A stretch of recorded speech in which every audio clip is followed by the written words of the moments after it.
천주를 만드신 하나님 아버지를 내가 믿사오며 그 외아들 우리 주 예수 그리스도를 믿사오니 이는 성령으로 잉태하사 동정녀 마리아에게 나시고 본디오 빌라도에게 고난을 받으사 십자가에 못 박혀 죽으시고 장사한 지 사흘 만에 존자 가운데서 살아나시며 하늘에 오르사 전능하신 하나님 우편에 앉아 계시다가 거기로부터 산자와 죽은 자를 심판하러 오시리라.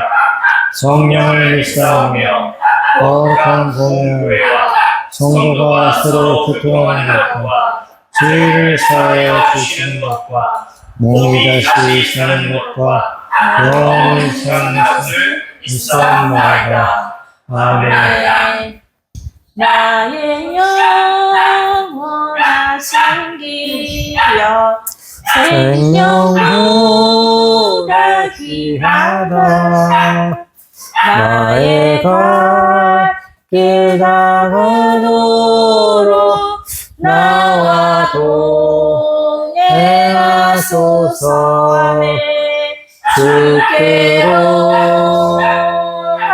가까이 주께로 가오니 나의 갈 길 다가도록 나와 동행하소서.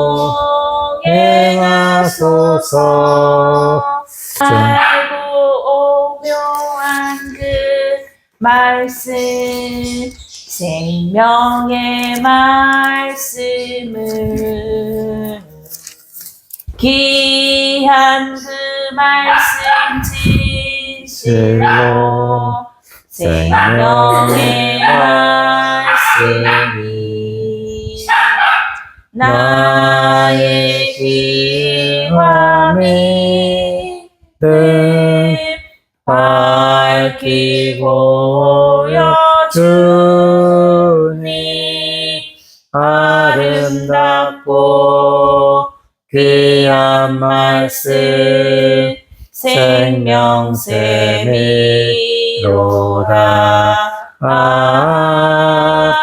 아름답고 귀한 말씀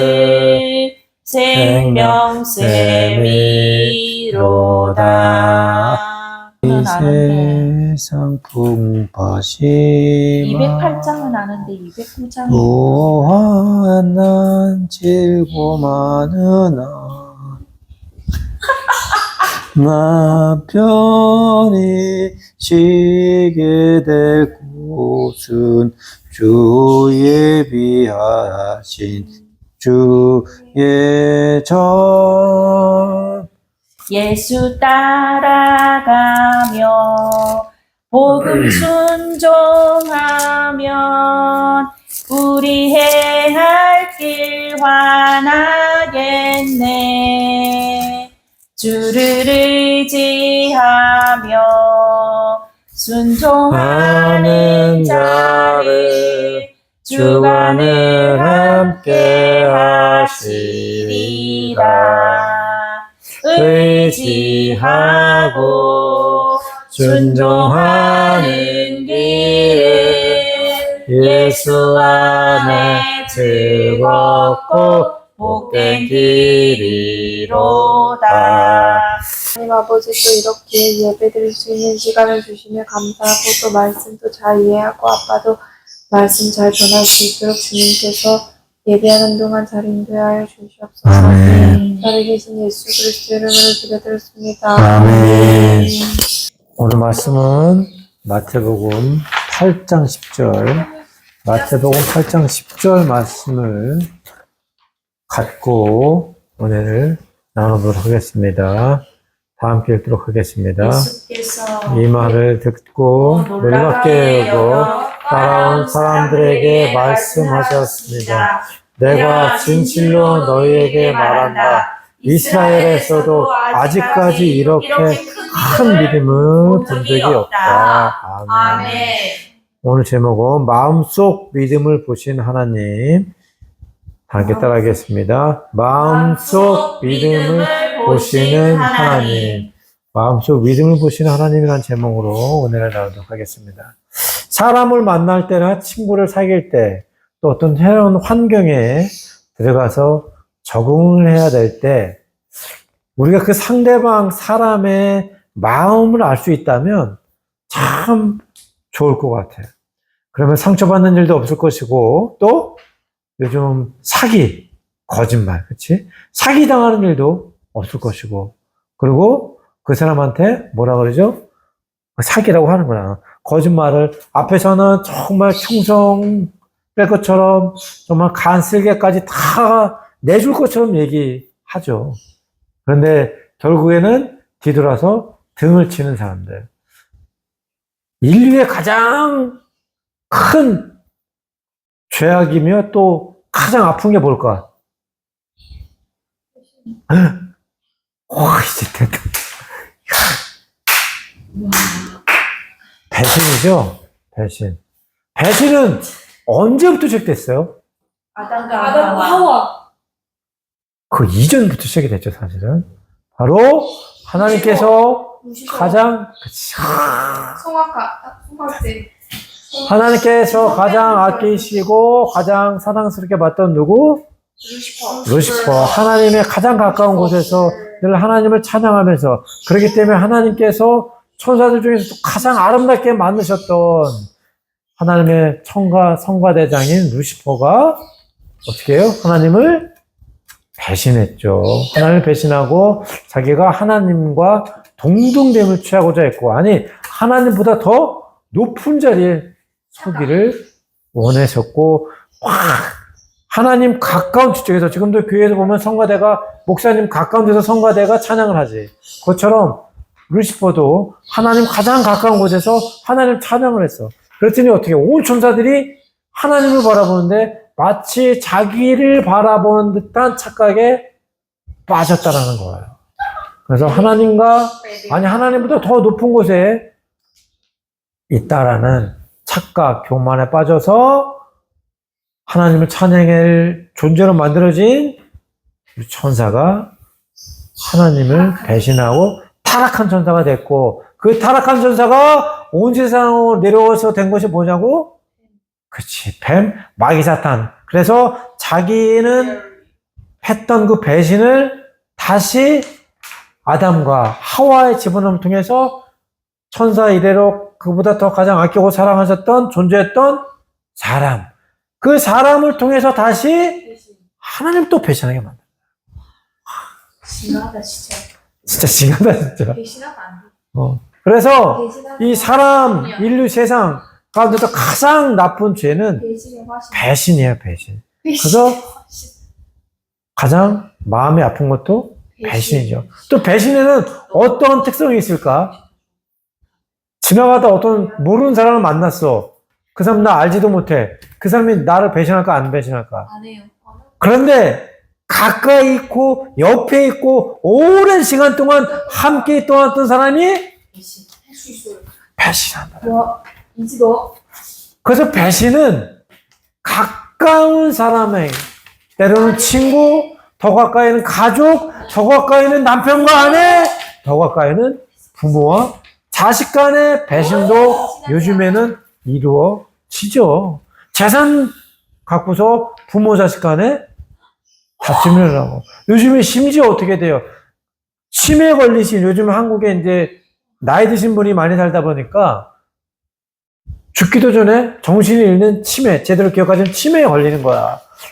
그래서 요양원에 들어가 있게 되는데 그 재산이 어마어마하죠. 몇 조, 몇 천억이라고 하는데, 요양사들이, 치매하는 어머니, 할머니, 할아버지들 청소해주고, 목욕해주고, 밥 먹여주고 하는 사람들이 그 할머니, 할아버지 정신이 없는 것을 알고 살살 꼬드겨서 통장에 있는 돈을 자기 이름으로 싹 바꿔놓아서 빼가는 돈이 몇백억이라 그래요. 참, 가슴 아픈 현실이지. 가슴 아픈 현실이야. 그 외에, 자식, 아내, 남편은 할 것도 없고. 이처럼 참, 사람의 마음은 알 수가 없어. 그래서 뭐라 그래요?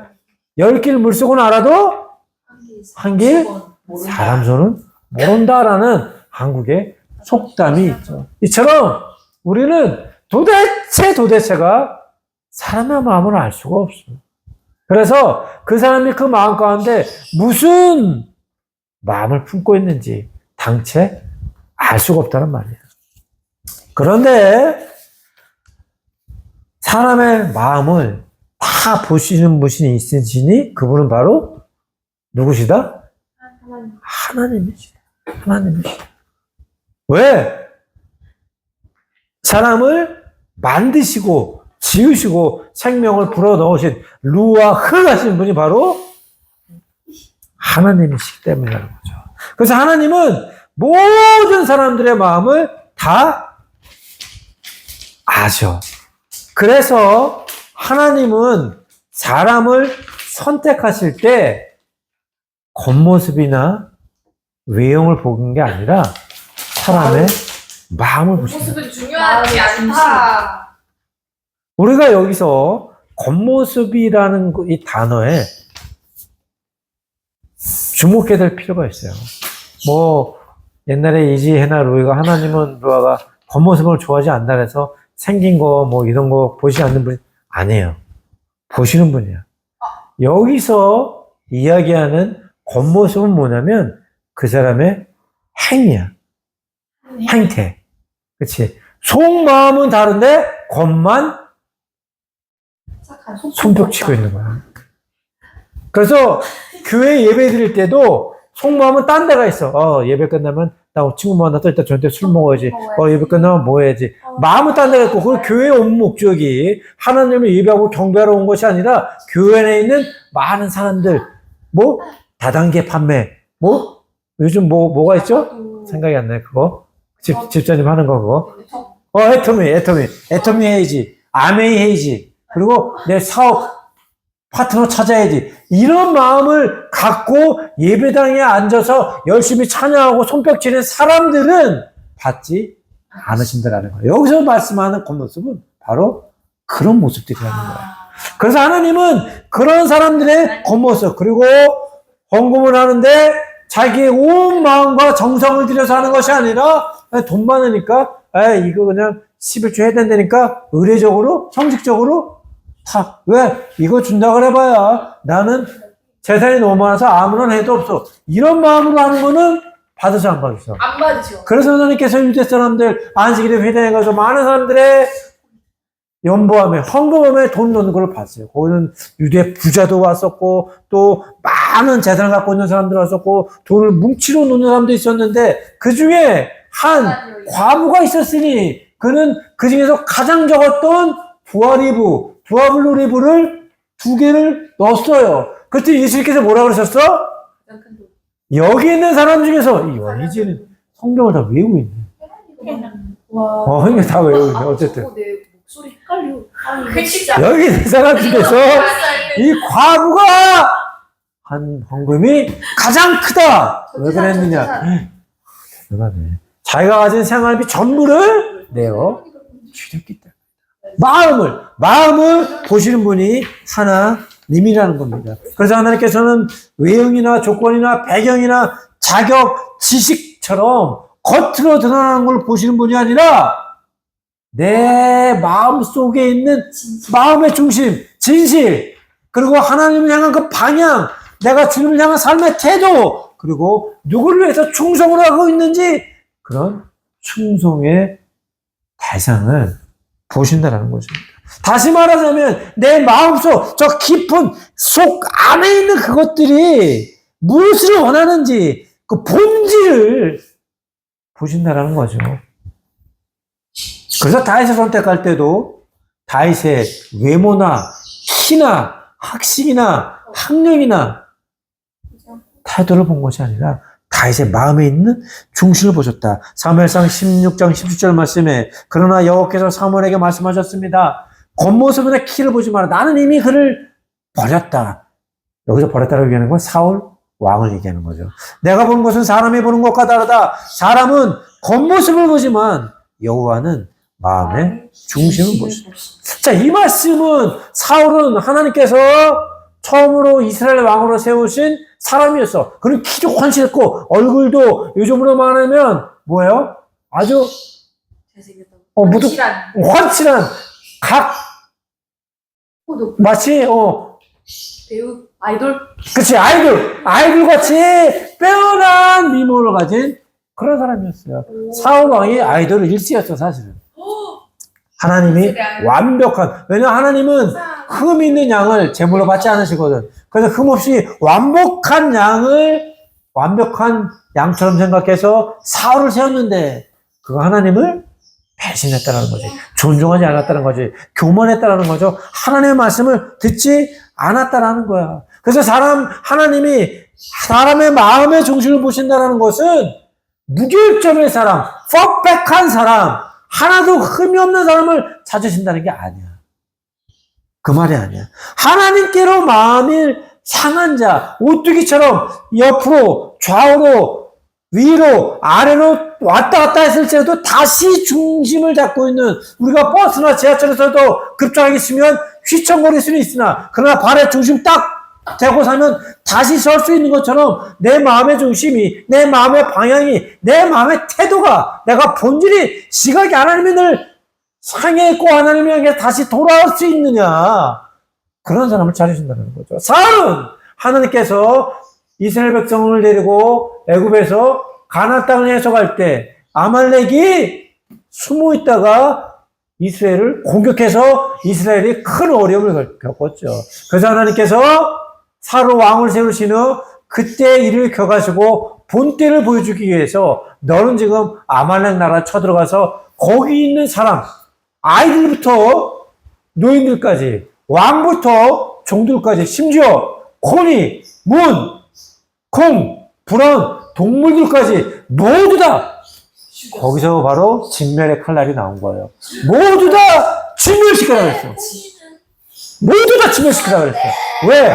하나님을 업신여기고 하나님께 대항하는 족속은 이렇게 멸망시킨다라는 본때를 쫀또를 하나님이 보여주시길 원했다는 거. 그런데 사울은 어땠어요?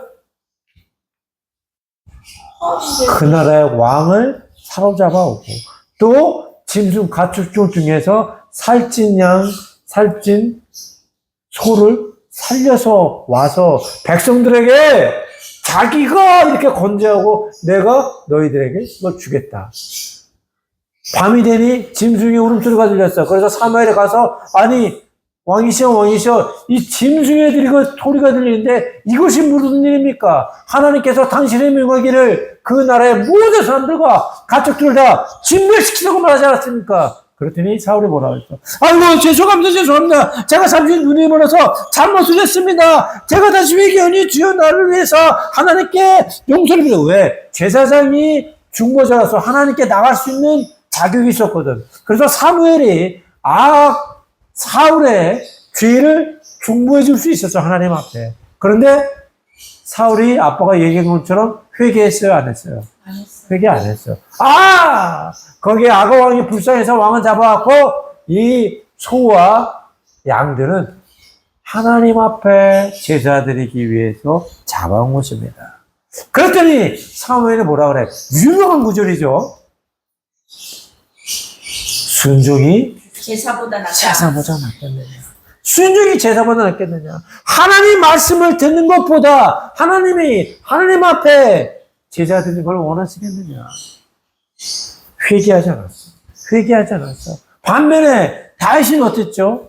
하나님께서 다윗을 세워주시고 다윗을 통해서 이스라엘에서 가장 역대 큰 왕으로 어마어마하게 넓은 영토를 평정하게 만드셨어. 그리고 하나는 왕궁에서 늦잠을 자다 일어나 보니 저 아래 자기 신하 이름이 뭐죠? 우리아의 집에 그 아내가 목욕하는 것이 옛날에 이스라엘은 선풍기나 에어컨이 없었잖아. 그래서 지금 우리 깐풍 시골 사람들처럼 벽돌에 구멍을 냈죠. 그래서 환기가 되도록. 근데 그 시간에 또 우리의 아내 바세바가 목욕을 하는 게 딱 눈에 띈 거야. 그러자 다윗의 마음 가운데 마치 하와가 선악과를 보고 그것이 먹음직하고 탐스러워 보이며 맛있어 보이니까 그것을 따먹었던 것처럼 그 여자의 모습을 보니 갑자기 그 마음 가운데 마귀가 심어주는 음욕이 욕정이 일어나서 바세바를 취하게 됐죠. 하나님 앞에 큰 죄를 와. 범하게 된 거야. 그럴 때 누가 왔죠? 선지자가 누구였었어요? 나단. 와, 대단하네. 와, 대단해. 선지자 나단이 와서 다윗에게 그 죄를 지적시켜주자. 다윗이 어떻게 했죠? 회개. 주님 앞에 주의 은혜를 내게 멀리하지 마시고 주의 성령을 거두지 마옵소서. 나의 기쁨 다시 회복시키시고 않는 마음 새로게 주소서라며 하나님 앞에 울부짖으며 주여 내가 죄를 지었고 회개하오니 주여 내게서 떠나가지 마시고 나의 거룩한 영을 당신을 거두어가지 마시고 나를 주님의 자녀로 다시 세워주시옵소서라고 회개를 했어요. 사울은 왕은 하나님 앞에 회개하지 않자 하나님의 영이 떠나고 마귀의 영이 들어왔죠. 그러나 다윗은 하나님 앞에 회개하고 나가니 하나님이 다시 그를 이스라엘 왕으로 세워주셨다는 거죠. 이처럼 하나님은 완벽한 자, 흠없는 자를 찾으시는 게 아니라 우리가 잘못이 있더라도 다시 하나님께서 마음을 돌이켜 주님께로 돌아올 수 있는 자, 그것이 바로 나는 마음의 중심을 보신다라는 그런 말씀이라는 것입니다. 그래서 하나님께서는 다윗을 선택하셨다는 것입니다. 왜? 하나님은 우리의 마음속 중심을 보시는 분이시기 때문에. 그래서 어제 누아가 어느 것을 선택할 때 혹시 잘못되진 않을까, 실패하진 않을까, 이 길이 다른 길로 가는 것이지 않을까 라는 걱정을 그럴 필요가 없다는 거죠. 하나님은 완벽한 자를 찾으시는 게 아니라 많이 중심을 하나님을 향한 사람을 찾으시는 분이시라는 것입니다. 그런데 어떻게 하나님은 이렇게 사람의 마음의 중심을 보실 수 있을까? 오늘 말씀 갖고 나눠보기를 소망하는 것입니다. 첫 번째로 아브라함의 믿음을 보시는 하나님. 아브라함은 하란이라는 우상에 가득한 땅에 살던 그저 평범한 노인네에 불과하지 않았어요. 그러나 어느 날 하나님께서는 아브라함을 선택하셔서 내가 내게 지시하는 땅으로 가거라 라고 말씀하셨어요. 그런데 아브라함은 75세면 이미 자기 터에서, 자기 고향에서, 자기 마을에서 자리를 잡고 살아가며 또 그때는 이제 인생을 마무리할 단계지 뭔가 새로운 곳에 도전할 나이는 아니라는 거야. 그런데 그럼에도 불구하고 그는 하나님께 영문도 묻지 않고 하나님이 내가 내게 지시하는 땅으로 가라 했을 때 그냥 그 말씀에 순종해서 떠났다라는 거예요.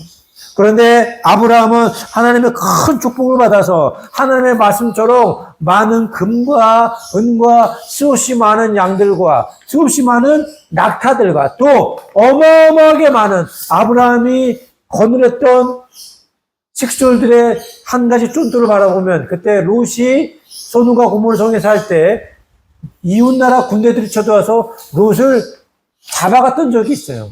그때 아브라함이 그 소식을 듣고 아브라함의 집에 있는 자기 집에 있는 하인들을 병사로 킨 하인들 데리고 롯을 쫓아가다 구치려는 장면이 나오는데 그때 자그마치 아브라함이 거느리고 갔던 자기 집 하인들의 군사 숫자가 318명이야.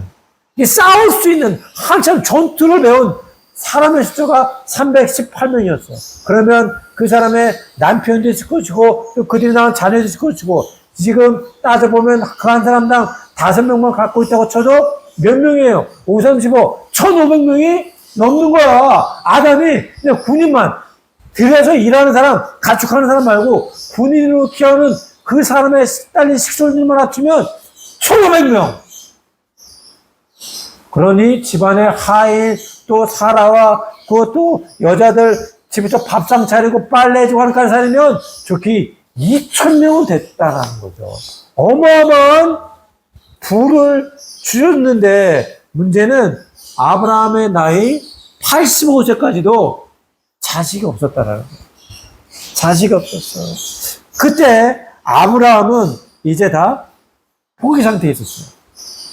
이제 하나님께서 아브라함이 나타나셨을 때 아브라함이 하나님께 이야기를 해. 그러자 아브라함이 말했습니다. 여호와 하나님이여 제게 무엇을 주겠습니까? 제가 자식이 없으니 제 재산의 상속자는 다메섹 사람 엘리에셀이 될 것입니다. 아브라함이 다시 말했습니다. 주께서 제게 자식을 주지 않으셨으니 제 집에서 난 하인이 저의 상속자가 될 것입니다. 하인만 2000명이야. 금, 은, 가축, 양, 염소, 낙타 어마어마하게 많았지만 그 나이 85세가 되도록 자녀를 가질 수가 없다라는 거예요. 그래서 아브라함은 포기하는 심정으로 이제 제 이 많은 재산들은 제 종에게 물려줘야 될 것 같습니다. 근데 이런 가운데 우리가 눈여겨보아야 할 말이 있었으니 아브라함은 하나님의 주권을 정확히 그 중에 어떤 주권이었냐면 자녀는 하나님께로부터 온다는 그 하나님의 주권을 정확히 인정하고 있었어요. 창세기 15장 3절 말씀을 보면 아브라함이 다시 말했습니다. 주께서 제게 자식을 주지 않으셨습니다. 주께서 제게 자식을 주지 않았다고 아브라함은 정확히 말을 해요. 그래서 자녀는 하나님으로부터 온다라는 그 믿음을 아브라함은 갖고 있었다라는 거야. 그러자 하나님께서 말씀하시죠. 그러자 여호와의 말씀이 그에게 임해 말했습니다. 그는 내 상속자가 되지 않을 것이다. 즉 내 종이 내 상속자가 되지 않을 것이다. 오직 내 몸에서 나온 사람이 내 상속자가 될 것이다. 그러면서 여호와께서 아브라함을 밖으로 데리고 나가 말씀하셨습니다. 하늘을 올려다보고 별을 세어보아라. 과연 셀 수 있겠느냐? 그리고 여호와께서 말씀하시길 내 자손도 이와 같이 될 것이다. 네. 그랬더니 아브라함이 뭐라 그래요? 아브라함이 뭐라고 대답했을까? 하나님이 제게 자식을 주실 것이면 애시당초 제가 젊었을 때 주셨겠죠. 저는 자식을 낳지 못할 팔자인 것 같습니다. 그러니 그냥 제 재산을 제 종에게 주겠습니다라고 얘기하지 않고 하나님께서 내가 네 자손을 저 하늘의 별과 같이 해주겠다고 하니까 아브라함 그때 나이가 84세였는데 뭐라 그랬어요? 아브라함이 그렇게 말씀하신 여호와를 믿었다. 그렇게 말씀하신 84세까지 자녀는 하나도 낳지 못하고 이미 사라는 경수가 끊어졌어요. 그럼 뭐야? 인간 생물학적으로는 자녀를 낳을 수 있어 없어? 없어요. 자녀를 낳을 수가 없죠. 왜 생리를 안 하는데 어떻게 자녀를 낳아? 그런데 말이지. 그럼에도 불구하고 아브라함은 큰 나이에 하나님께서 내 자손을 주실 거다라는 그 말씀을 그대로 믿었다라는 거지. 왜냐하면 아브라함의 마음의 중심에 하나님을 향한 믿음이 가치가 충성심이 태도가 남아 있었기 때문이라는 것입니다. 그래서 아브라함 100세, 사라 90세라는 인류 생물학적으로는 불가능한 나이에 하나님께서는 아브라함 마음에 있는 그 믿음을 보시고 약속하신 대로 자녀를 주셨다라는 거야. 믿음으로 아브라함은 비록 그 자신이 너무 늙고 사라도 단산됐지만 임신할 수 없지만 임신할 수 있는 능력을 얻었습니다. 왜냐하면 이는 그가 약속하신 그분을 신실하게 의심 하나도 없이 약속하신 말씀 그대로 이루어 주실 것을 믿었기 때문이라는 것입니다. 이렇기 때문에 죽은 사람이나 다름없었던 왜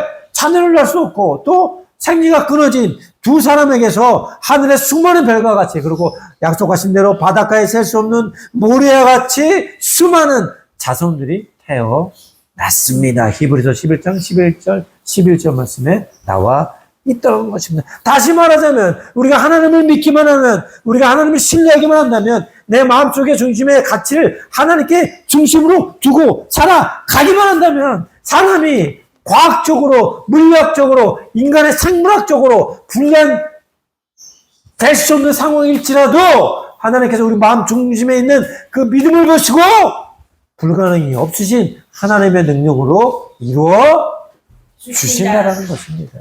이것이 바로 아브라함의 마음속에 있던 하나님을 향한 믿음이었다는 것입니다. 네. 두 번째로 예수님은 백부장 안의 믿음을 보셨어요. 백부장은 어떤 사람이었어? 당시 로마가 온 세상을 지배하고 다스리고 있었죠. 가장 강력한 군대였었고 로마의 태양은 지지 않는다라는 말들이 썼으며 로마의 네로 황제의 말 한마디면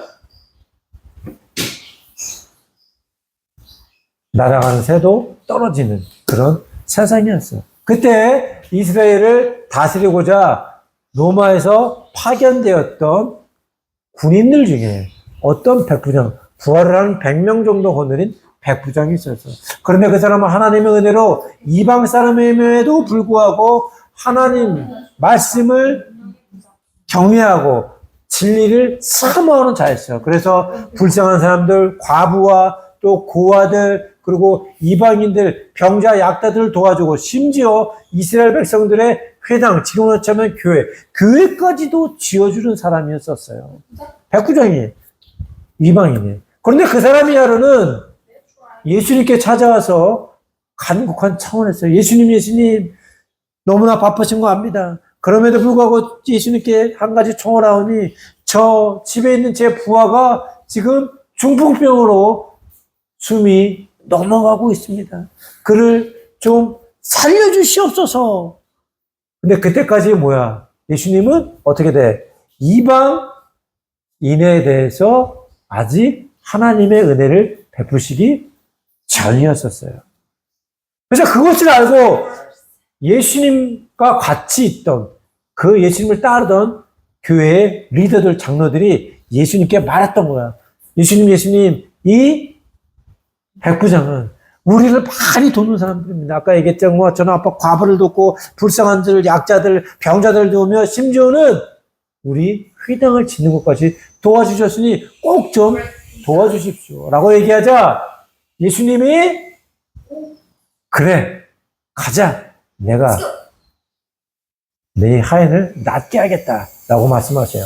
그러면서 그 백부장의 집으로 가려고 했는데 백부장이 갑자기 그 앞에 엎드리면서 예수님께 절을 하더니 주여 그러나 저는 주님을 받아들일 수 없습니다. 왜냐하면 저는 너무나 죄가 많아 감히 창조주신 이님을 거룩하신 분을 저의 집에 받아들일 수 없습니다. 주여 저도 위로는 상관이 있고 제 아래도 종이 있습니다. 제 상관이 저를 부르면 제가 가고 제 아니 제가 부르면 제게 오니 주여 그냥 이곳에서 말씀만 하시옵소서. 그러면 제 종이 낫겠나요?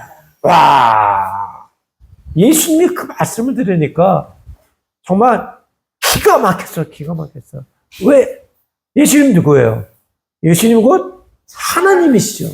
하나님은 모든 사람의 마음을 다 보실 수 있어요. 특히나 하나님께서 선택하셨던 이스라엘, 유대, 민족들의 믿음을 다 보실 수가 있었다는 거야. 그런데 그 모든 이스라엘 백성들의 마음에서도 이만한 믿음을 찾아보지 못했어. 야, 내가 이 이스라엘 민족에서도 너처럼 큰 믿음을 본 적이 없다. 감탄한 거예요, 예수님이. 그래. 내 말대로 내 종이 나왔다. 가거라. 집에 가보니까 종이 나왔어요. 하루는 유대 사람과 바리새파 또 율법학자들이 한 여인을 데리고 왔어.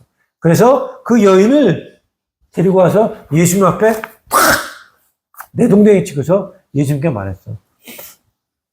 라비오, 이 여인이 지금 가늠하다 현장에서 잡혔습니다.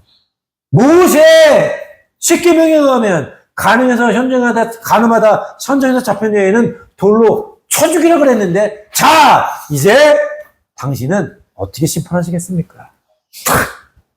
예수님한테 퀴즈를 낸 거야. 시험의 퀴즈. 근데 사실은 예수님은 그들의 마음을 이미 다 알고 계셨지. 왜? 율법학자 바리새가 예수님을 시험코자, 그래서 예수님을 죽일 거리를 찾고자 해서 그 여를 데리고 온 거였거든. 그러나 예수님이 곧 누구죠? 하나님이시기 때문에 그들의 마음을 다 스캔하셨어. QR코드로 다 찍었어. 성령의 QR코드로. 착착착착. 요놈, 요런 마음으로 왔구나. 그치? 자, 그래서 따져봐. 만약에 이 여인을 살려주라면, 당신은 하나님이 보시는 자가 아닙니다. 왜? 하나님이 모든 정도 십계명을 세웠는데 그것을 거역하니까. 그러면 만약에 돌로 쳐 죽여라 그러면 어떻게 돼? 당신은 사랑의 하나님이 아니시군요. 하나님은 모든 죄를 용서하라 그랬는데 어떻게 돌로 쳐 죽입니까? 이러지도 저러지도 못하게 예수님을 함정에 넣었던 거야. 그 마음을 예수님이 쫙 다 스캔하셨어요. 그래, 예수님이 아무 말씀도 안 하시고 그냥 땅바닥에 앉아서 바닥에 글을 적기 시작해요. 그러자 율법학자들, 바리새파들이 예수님을 잡았던 그 사람들, 한쪽에서는 여인이 흐느끼며 있고, 왜? 근데 꼼짝없이 죽게 생겼으니까. 뭐 그렇게 적냐? 어떻게 심판할 거냐? 빨리 이 여인을 심판해라. 그러자 예수님 고개를 들고 한 사람 한 사람의 얼굴을 보시고 다시 또 적어내리기 시작하셨어요. 시간이 좀 지나가자 사람들이 웅성웅성거림이 조용해졌고, 그러자 거기서 가장 나해진 사람부터 돌을 내리면서 슬그머니 돌아서 집으로 가기 시작해요. 그랬더니 옆에 있던 청년이 물어봐. 아니. 율법학자님 어디 가십니까? 아직 심판이 안 끝났습니다. 내 집에 짐승이 밥 주는 걸 깜빡 잊었네. 지금 내 밭에 일하고 있어도 깜빡해서 가서 감독을 해야 돼. 한 명 한 명씩 돌을 내리고 다 돌아갔어. 왜 그런 거 봤더니 예수님께서 그들의 마음에 스캔하시고 그들의 마음 가운데 숨겨놨던 죄악들을 하나하나 적기 시작했어요. 나이 많은 사람에게는 더 많은 죄가 있었겠지. 그러자 나이 많은 사람부터 한 명 한 명씩 다 돌아가셨다는 거예요. 왜냐? 예수님은 우리의 마음을 다 보실 수 있는 분이시기 때문이라는 거죠. 그래서 하나님은, 예수님은 사람의 겉모양이 아니라, 겉으로 예배드리는 것이 아니라, 그냥 물질로 많이 헌금을 드리는 것이 아니라, 정말 내 마음을 다해, 좀 전에 얘기했지만 과부의 두렵돈일지라도 그 가진 전부를 마음과 함께 드릴 때에 하나님께서 그 마음을 보시고 그것이 향기로운 제물이 되어 하나님 앞에 성전에 드려서 바로 우리의 기도의 소원이 이루어지는 놀라운 역사가 있게 된다는 것입니다.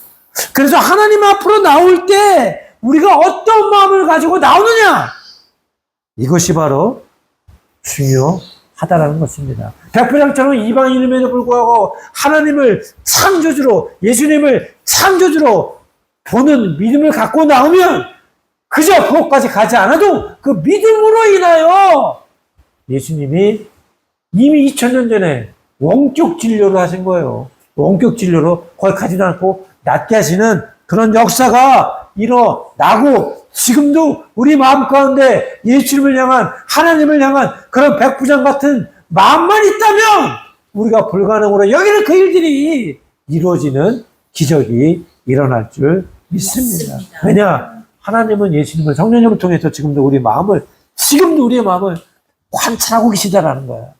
참 위로가 되는 말씀이에요. 아빠는 이 말씀 보면서, 아빠가 비록 아무런 지식이나 또 무슨 학문이나 또한 무슨 자격증, 목사 이런 자격증이 없었을지라도, 내가 하나님 앞에 중심의 마음을 갖고 주님을 향한 믿음을 갖고 나가면 능치 못할 일이 없겠구나.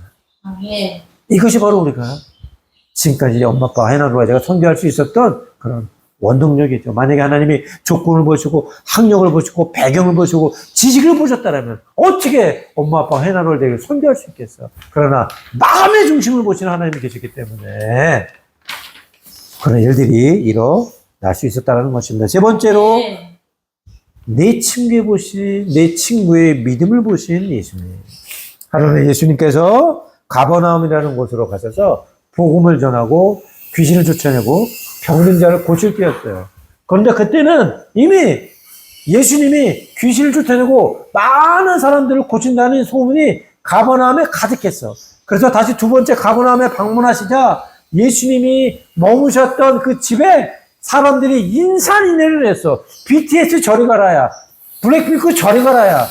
그거보다 더 많은 사람들이 인산인해를 해서 도저히 예수님 계신 곳뿐만이 아니고 그 집으로 들어갈 수도 없었다라는 거예요. 왜? 사람이 겹겹이 에워싸고 있어서. 그 중에 젊어서부터 중풍에 걸려 있던 아빠는 빈민촌 휠체어 나름 사역을 하고 있는데 그걸 나누다 보면 젊어요 되게. 나이가 너무나 20대인데 벌써 중풍에 걸렸다는 거야. 근데 그런 사람이었다는 거지. 그 젊은 나이에 아무것도 하지 못하고 누워서 있다는 거죠. 그런 사람이었을 거야. 그런데 그 중풍 환자에게는 아주 4명의 믿음 좋은 친구들이 있었어요.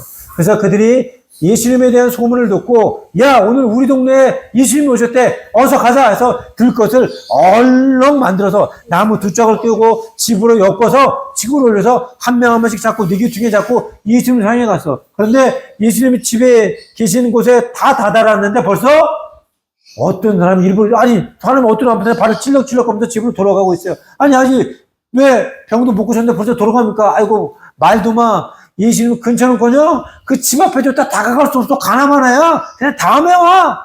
많은 사람들이 포기하고 벌써 돌아갔어요. 그런데 그 중풍 환자 내 친구는 포기할 수 없었어. 왜? 이것이 마지막인 심정으로 예수님이 언제 다시 또 이곳에 오실지 모르기 때문에 그들은 오늘이 마지막이라는 심정을 갖고 예수님을 향해서 다갔어. 그러나 아니나 다를까 그 집 근처에 다다르기 전에 수없이 많은 사람들이 거기를 질러대고 나도 고쳐주세요. 내 손을 잡아주세요. 내 머리 안수해주세요. 예수님께로 다가지 못한 사람들이 너무너무 많았다는 거야.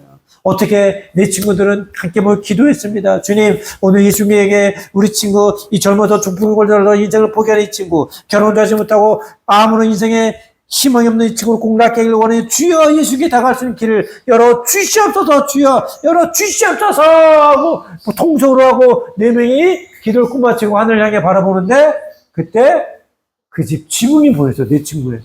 그래서 내 친구에게 동시찰나로 야 지붕이야 하면서 힘을 모아서 그 지붕을 향해 올라갔어요. 그래서 예수님이 계신 곳을 수학, 삼각, 루트 함수 계산을 루트 3.14 곱하기 해가지고 딱 계산해 보니 예수님이 딱 요 지점에 있다는 걸 계산을 해서 친구가 올라가서 3명은 지붕을 뚫고 1명은 밑에서 손깃으로 예수님이 계산하신 것을 딱 지시해 줬어. 그래 고기야 고기를 뚫으면 돼.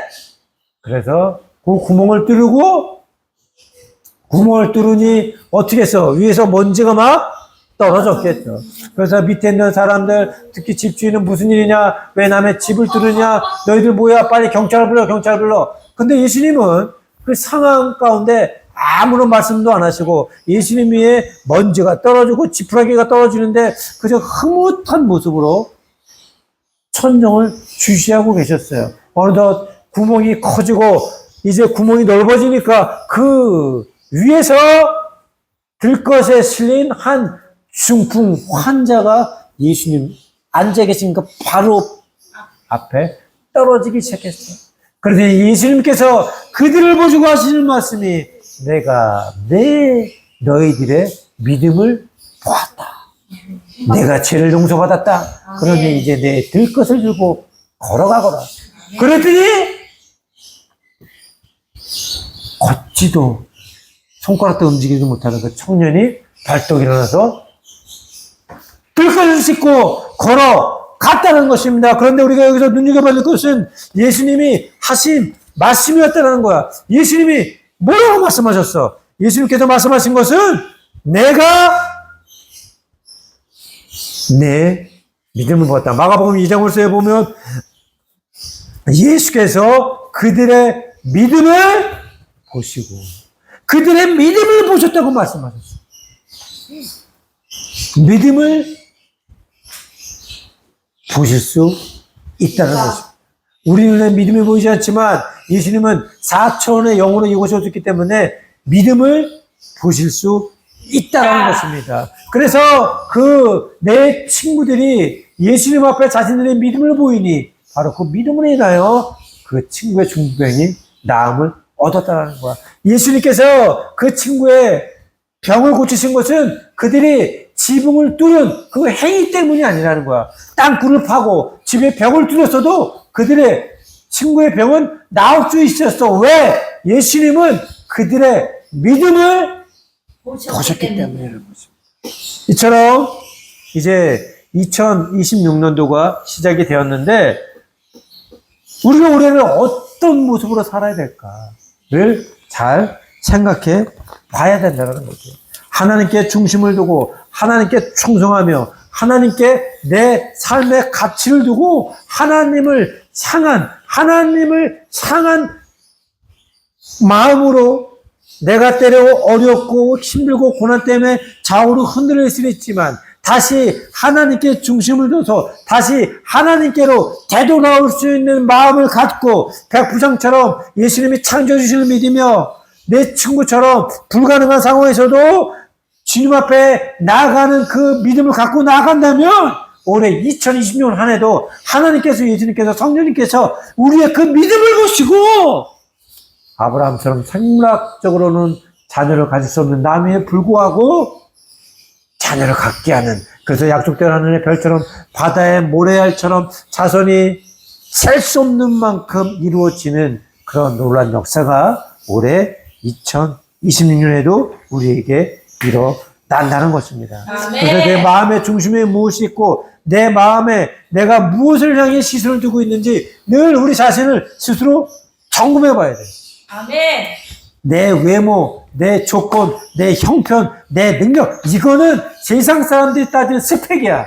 그러나 하나님이 중요하게 여기시는 스펙은 뭐예요? 바로 마음, 믿음, 마음속 믿음이라는 것이야. 그거 중심 하나만 있으면 천국 오케이, 불가능 없음, 모든 것이 가능한 아멘. 그런 놀라운 역사가 올해 2026년에 엄마 아빠 해나 루아 이 집 가운데 있을 줄 믿습니다. 아멘. 하나님 아버지 감사를 드립니다. 오늘도 거룩한 주에 우리가 또 무슬림 촌 한가운데 선교센터 이곳에서 예배할 수 있게 해주셔서 너무나도 감사를 드립니다. 하나님, 오늘 이 말씀을 통해서 우리의 마음을 보시고 우리의 믿음을 보시고 우리의 중심을 보시는 우리 주님이시기에 우리가 날마다 하나님을 모시고 주님을 모시고 성령님을 모시고 살아나갈 수 있도록 인도하여 주시옵소서. 우리가 세상 것에 뺏기지 않고 오로지 다윗처럼 아브라함처럼 또 백부장처럼 우리가 마음의 중심을 가지고 하나님 앞에 우리의 열정과 우리의 꿈이 아버지께 다 드릴 수 있도록 인도하여 주시옵소서. 2026년도에 정말 하나님께 소망을 두고 또 나아갑니다. 하나님, 우리가 이곳에 하나님의 그 사랑을, 크신 사랑을 증거하기를 원하오니 날마다 하나님의 살아계심을 선포하는 저희 가족이 될 수 있도록 인도하여 주시옵소서. 주님 아버지, 우리가 이곳의 삶으로 인해서 하나님의 그 영광이, 하나님의 그 사랑이 이곳 모든 사람들에게 나타나서 이 사람들도 하나님 속히 구원의 역사가 일어나기를 간절히 소원합니다. 그리고 정글 저 먼 곳에 교회가 없는 곳에 교회가 세워지고 또 그들의 굶주림 속에 말씀으로 인해서 예수님을 만남으로 인해서 그들의 중심 안에 예수 그리스도가 살아계실 수 있도록 인도하여 주시옵소서. 또한 이곳에 알게 모르게 돕는 믿음의 동력자들 주님께서 축복을 더하여 주시고 더 많은 믿음의 동력자들을 도와 붙여주셔서 이곳에 하나님의 나라와 십자가를 세우는 일에 함께 합력할 수 있도록 인도하여 주시옵소서.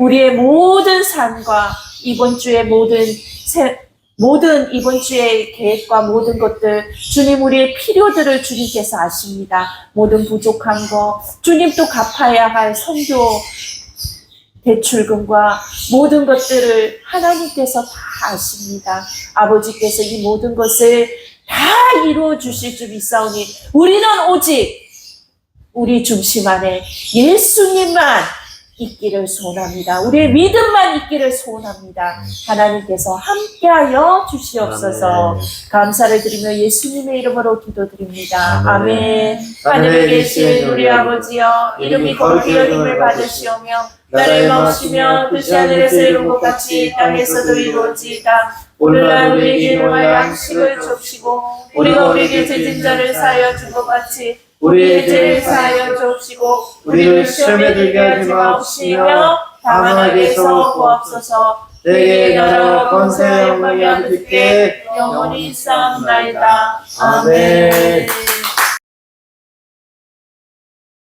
이게 마음속 믿음을 보시는 하나님. 이제 이렇게 보시면은 원래 사울이 첫 번째였는데 하나님한테 그 겉모습으로 하는 행동이 하나님한테 순종하지 못하는 모습이어서 하나님은 사울 왕을 버리고 그래서 겉으로도 또 마음속으로도 하나님이 중심인 다윗을 다시 이스라엘의 백성으로 하나님께서 선택을 하셨죠. 그래서 이제 사울 왕이 돼서 다윗 죽이려고 하는데도 그 순간에도 하나님 항상 다윗을 잘 지켜주고 인도하셨고 했는데 하나님은 완벽한 사람을 뽑지 않아요. 왜냐하면 다윗도 그때 우리아의 아내 바세바를 얻으려고 우리아를 죽였고 그 회개를 했었거든요. 근데 사울 왕은 안 했잖아요. 회개를 그때. 그래서 하나님은 벌써 야단무리한 사람은 이제 자기에게 죄를 사했으니까 이제 다시 다윗을 선택했죠. 그다음에 또 이거는 아브라함도 하나님에 대한 믿음, 하나님에 대한 마음속의 중심이 엄청 크죠. 왜냐하면 아브라함은 너무 아까 86세라고 했으면 86세에 기도하는 중에 하나님의 와가지고 이렇게 하나님의 별을 세보라. 근데 못 센다고 했는데 그만큼 너의 자손이 많을 것이다. 근데 아브라함은 한치 의심도 없이 하나님의 말씀을 믿고 믿으며 감동을 받았죠. 그리고 또 여기 백부장은 이제 또 얘는 이방인인데도 믿음이 정말 강한 이에요. 그런데 얘가 그러니까 자기 부하가 아픈데 예수님한테 부탁을 한 거죠. 치료해달라.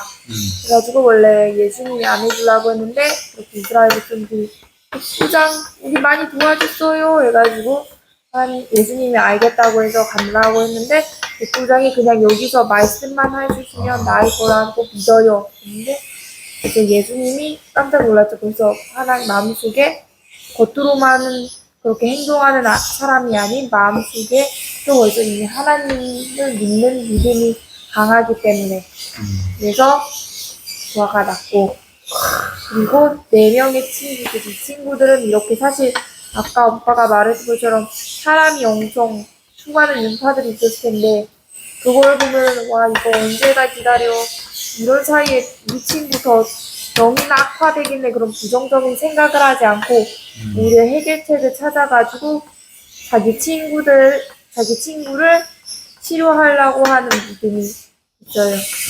그래서 끝까지 포기하지 않고 예수님도 사실 예수님이 못 치료할 수 있다고 생각도 할 수도 있었는데 이 친구들은 끝까지 예수님 믿고 또 친구를 살리려고 하는 믿음. 그래서 우리도 항상 예수님, 겉으로만 가짜 크리스천이 아닌 마음속이 하나님이 있어야 되는 사람이 돼야 돼요. 그래야 우리 천국 들어갈 수 있어요. 예. 하나님은 마음속 믿음을 보시는 하나님. 예언도 있고 하나님이 처음에는 이 사울로 자기 하나님의 자녀로 택했는데 생각보다 배신을 되게 많이 하는 친구였어요. 그리고 하나님도 제대로 믿지 않고 겉모습만 그냥 멋있어 보이는 그런 친구. 그래서 사울은 심지어 죄를 짓고도 회개를 안 해가지고 하나님 위에 맞닿아시켰죠. 그래가지고 하나님이 새로운 자녀를 뽑으셨는데 그게 다윗. 그래서 다윗을 뽑았죠. 근데 잘 가는 줄 알았는데 다윗도 중간에 죄를 졌어요. 무슨 또 목욕하는 여인을 봐가지고 흘려서. 근데 그게 심지어 자기 부하 아내 우리야 아내였죠. 그래서 제가 우리야 아내를 얻으려고 부하한테 부탁까지 했어요. 물론 그것을 하고 저는 회개를 다시 했죠. 사울은 회개를 하지 않았지만. 그래서 다윗은 다시 태어났고, 그래서 이제 이 스토리하고, 이제 다음 스토리는 이제 아브라함이 이제 84 나이에 너무 금식 걱정이 많았어요. 왜냐면 뭐 애기도 못 낳아가지고 자기 부인이 살아가. 그래가지고 매일 기도하는데도 맨날 걱정이 많았는데 이루어지지 않을 것 같아서. 근데 하나님이 딱 아브라함한테 말해서 밖에 나가서 기도해보라 해가지고 아브라함이 위에 별을 보면서 기도했는데 하나님이 그 수많은 별이 네 자손이 될 거다 라고 말해서 아브라함이 강명을 받고 믿음이 다시 생겼습니다. 네. 그런 다음에 이제 여기 이제 백부장은 이제 100명을 다스리는 부장인데 자기의 제자 부하가 병에 걸린 거예요. 그래가지고 제가 안돼 내 부하 얘가 부하를 엄청 아끼는 거예요. 때마침 하나님이 있으셔가지고 거기에 그래가지고 하나님께 이렇게 말했죠. 자기 부하 제자 병을 고쳐달라고 제발 하면서 기도까지 하면서 그 믿음을 부여잡고 하나님에게 말하니까 제자 병이 나았습니다. 그래서 이 믿음이 참 대단한 백부장. 하고 이제 여기 4명의 친구가 있죠. 한 명이 여기 아파가지고 그래서 여기 3명이 아팠는데 그때 그 마을에 마침 하나님이 와가지고 근데 하나님 집 안에 있는 거예요. 사람이 너무 많아서 못 들어가는 해요. 그래가지고 여기 4명의 친구가 엄청나게 땀을 흘리면서 이 지붕을 뚫고 지금 이 친구를 하나님의 있는 곳으로 해가지고 그 끈기로 포기하지 않고 정말 그 끈기로 믿음으로 하나님이 이 친구를 살려줄 거다라는 그 믿음으로 해가지고 이렇게 밑으로 보내가지고 친구는 병을 나았죠. 그래서 지금 이제 하나님 우리